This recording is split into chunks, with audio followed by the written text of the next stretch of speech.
to a radio program last year when there were difficulties and community disturbances that we're all aware of between what's seen as between Hindu community and Muslim community. In my heart, I know, having grown up in this city since I was 7, that I know that most of the people in this city want to live in harmony and together. So when the media, whether it was national or local, whether it was radio stations or newspapers, talked about Muslims being against Hindus and how there were all of these ructions and communities were against each other, I knew in my heart, and I knew from my experience, it wasn't true. I think one of the biggest things that I feel proud of whenever I go to events organised by the Muslim community is a sense of togetherness that you have, is a sense of wanting to share what you have with other communities and wanting to ensure that actually people continue to build understanding and working together. Just today, as I've been listening to people come and talk about their radio programs or their experiences, I think what it teaches me, I work nationally as well as locally. I've been a community development worker for 25, 30 years. My heart has always been in the community. It makes no difference what faith or what backgrounds people come from. But what I've learned is that there are more people in the world that want to build togetherness than there are people pulling things apart. But we have to invest in our young people. We have to pass on all of the journeys that we've undertaken, not just in coming to this country, but in the world. We have to teach the heritage that we bring to the world. The things that, values and the things that we believe to be important. Unless we do that, we will lose the future. We will lose our young people. We will lose the depth of understanding of the civilizations that we come from and what we're able to share with the world. So one of the reasons why I feel so proud that it's volunteers running, because I've worked in the voluntary sector and I know how hard it is to keep something going. And for this radio station to have been kept going for such a long time by volunteers, I think it's a credit and it bears fruit because of the commitment and dedication of people in the community. So I congratulate all of the presenters, but all of the people who go behind the production of programs on the radio station, for the families who support the volunteers to get to those programs and to do the presenting, to the community that switches their radio program on and listens, to the people who speak different languages, come from different parts of the world, nevertheless they feel that their faith is important and they want to move and pass on the baton to the next generation. And I applaud you for all the things that you do. And if ever there is anything that I can do to support not just the radio station, but the community as a whole, my heart lies in the community. I may be a councillor, but I've been doing community work for a long time, both nationally and locally. So I congratulate you. Thank you for giving me the honour to join you today and to speak today. I didn't realise I was going to have to speak, but it's an honour to be able to address you all. And can I say, although I'm a councillor at the moment in Russian Board, if ever there is anything I can do to help, my phone number's on the website. Pick up the phone, because it's really important that we support each other, not just in this city, but in this country and across the world. So thank you very much. I'm really pleased that so many people have come today. And I congratulate all of the winners today, all of the people who are going to receive awards today for their dedication, because I'm sure that is what is being recognised. Thank you very much. Thank you very much, Councillor Rita. Just made me think the different languages we speak on Radio Seerah. We go from English to Arabic to Urdu to Turkish, Somali. There's just a few that I come off the top of my head. So alhamdulillah, the sort of languages there typifies what Leicester is about. Alhamdulillah. If I can just ask Councillor Rumali to come just for a quick 2-minute discussion, and then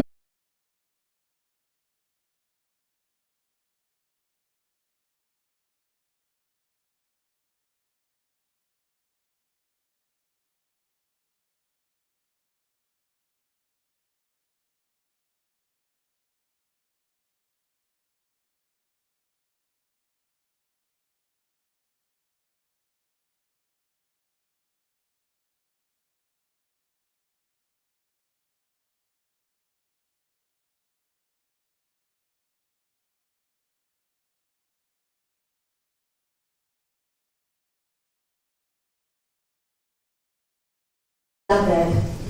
And I wasn't sure what to talk about, but they said, just talk about yourself and just talk about the charity work and the community work you're doing.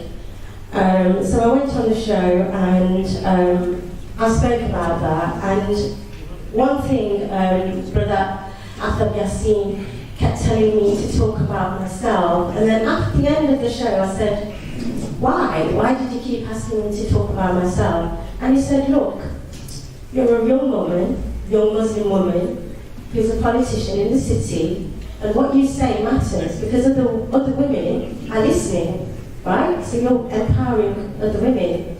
So that was a really powerful message. And actually today we just had lunch, a beautiful lunch with Zara Mohammed, the Secretary General of Muslim Council of Britain, and she came to Leicester just to celebrate International Women's Day with us. So I'm not going to say a lot, all I'm going to say is thank you to the radio for giving women a voice, and I look forward to many more women coming on the radio. Thank you. thank you very much, Rita. Sorry, Rebecca. I'm trying to read down the list, apologies for that. If I can call on Hannah Diwan, please, for an English nasheed. MashaAllah. She's always on the radio, she's always playing, she's, mashallah, one of our starlets. And Yaqub Bhai show.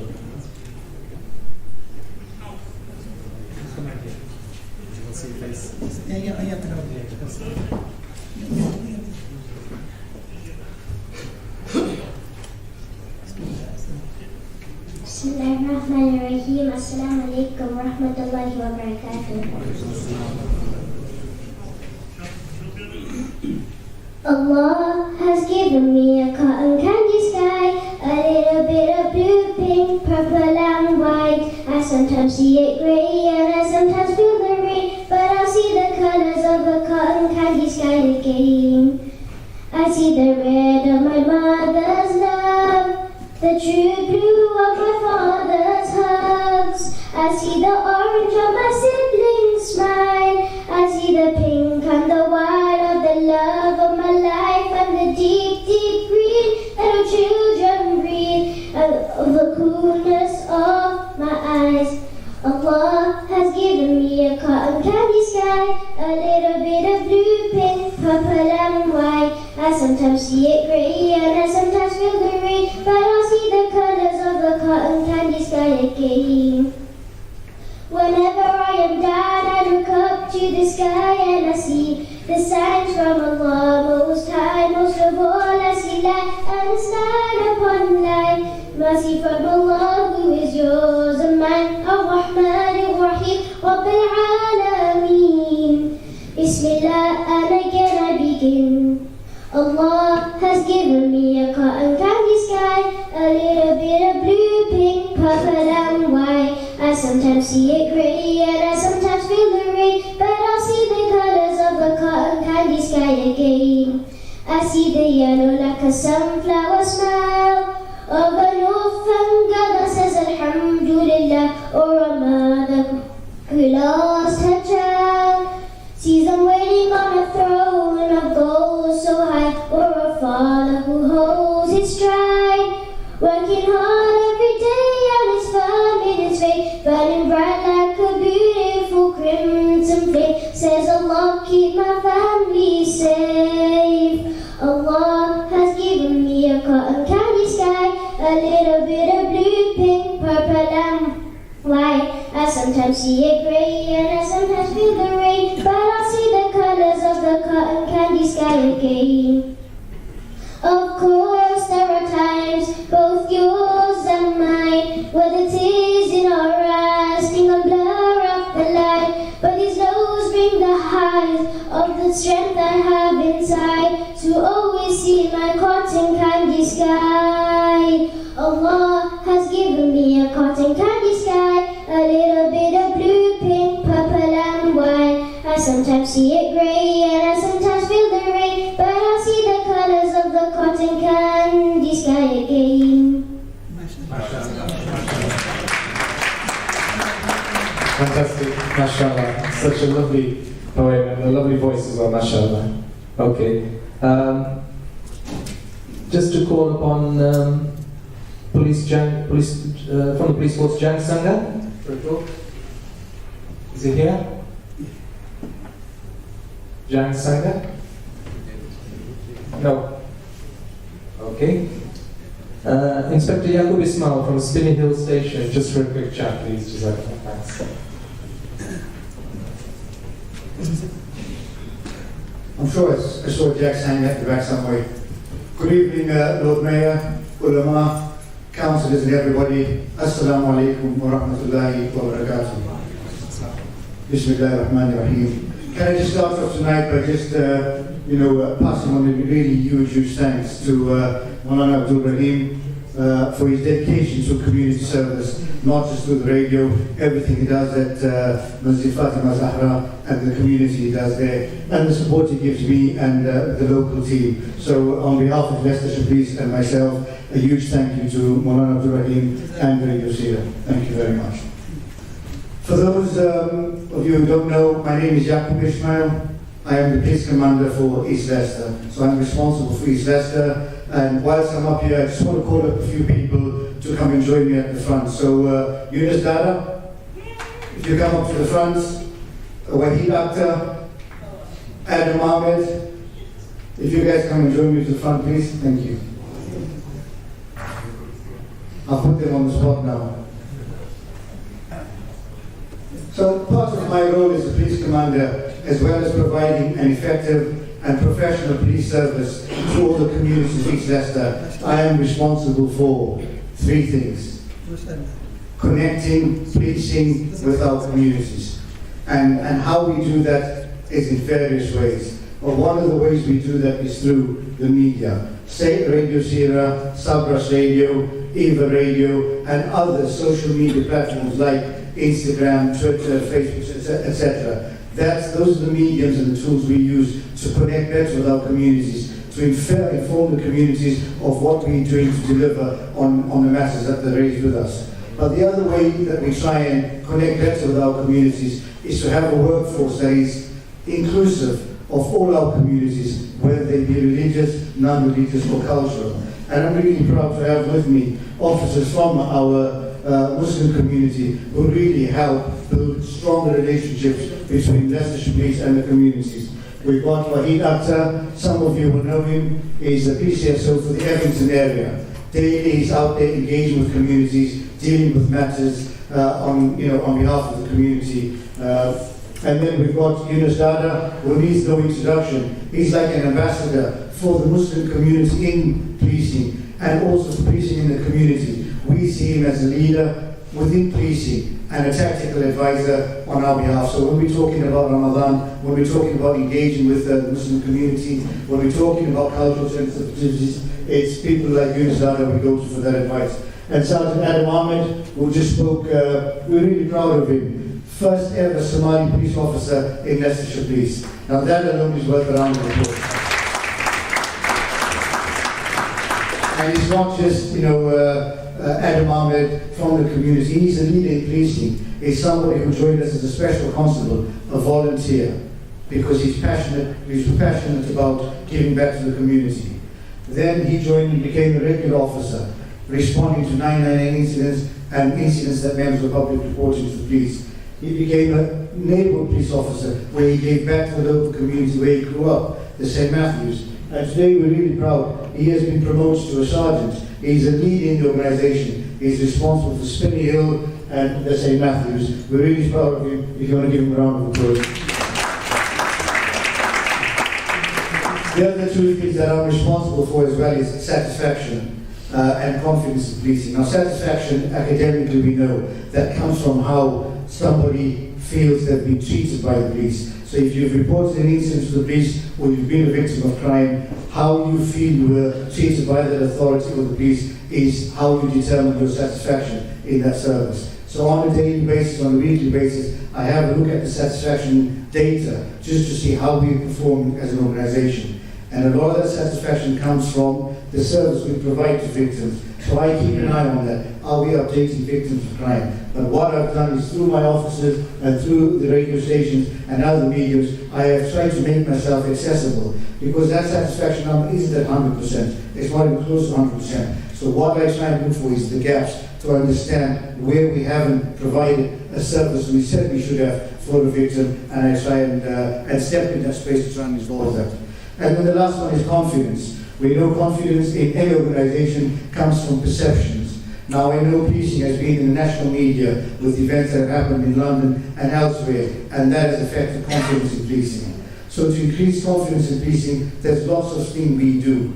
You know, we try and improve our professional standards. We try and improve how we come across the communities, but importantly, how we close the loop on communities. So Radio Seerah and other social media and other media platforms are really an important tool for us to be able to close that loop and go back into the communities to say what we're doing in relation to violence against women and girls, what we're doing in relation to stop and search and confidence around that, what we're doing to reassure communities about all the matters that are going on in the communities. So those three things, connecting with communities, satisfaction and confidence in policing is an important part of policing. It's proud for us, and we use media, especially radio and social media platforms, to improve on those things. Before I go, I know I've been here for a while. Manana said, Jacob, we know you do go on for a while, so I know he's giving me the look sometimes.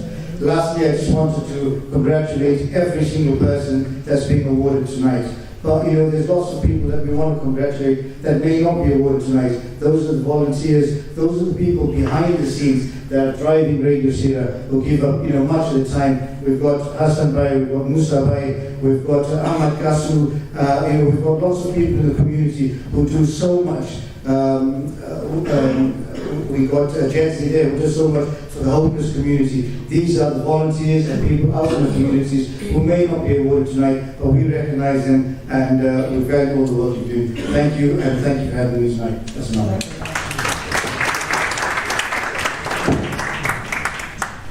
Jazakallah, thank you very much. If I can call on Brother Shokra just to lead on from that for a couple of minutes, if he wants to say a few words. This is on request from Maulana. Just a couple of words on the basis of what you were involved with as well. I know I've sprung it on you, sorry about that.